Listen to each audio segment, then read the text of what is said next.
Béni soit Dieu, le Père de notre Seigneur Jésus-Christ, qui, selon sa grande miséricorde, nous a régénérés pour une espérance vivante, par la résurrection de Jésus-Christ d'entre les morts, pour un héritage qui ne se peut ni corrompre, ni souiller, ni flétrir, lequel vous est réservé dans les cieux, à vous qui, par la puissance de Dieu, étiez gardés par la foi, pour le salut prêt à être révélé dans les derniers temps. 1 Pierre 1,5.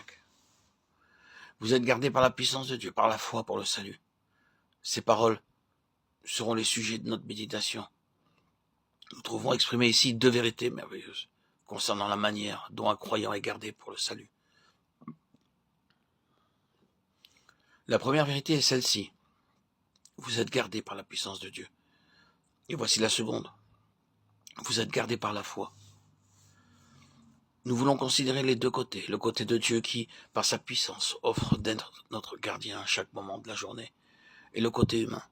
La foi par laquelle nous devons laisser Dieu agir et accomplir son œuvre en nous, sans que nous ayons autre chose à faire que croire.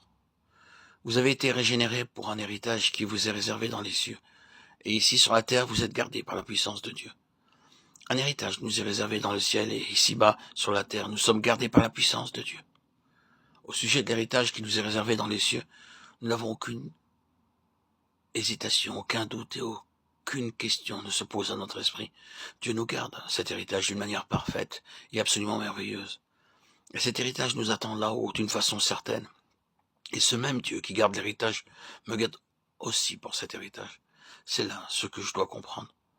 Ce serait une action insensée de la part d'un père de se donner de la peine pour laisser un héritage à ses enfants et de prendre grand soin de leur conserver cet héritage, s'il ne s'occupait pas en même temps de garder ses enfants pour cet héritage.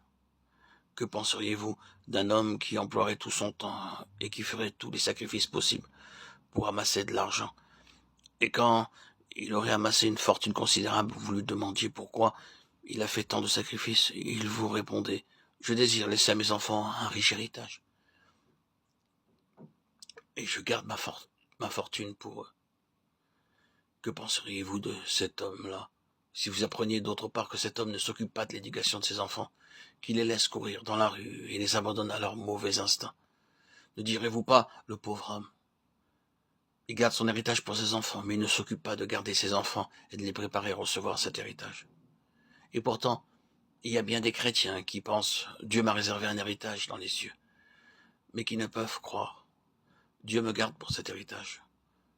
La même puissance, le même amour, le même Dieu accomplit ce double travail.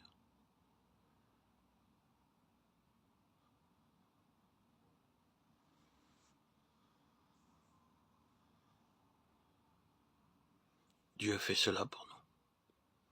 Il nous garde pour l'héritage.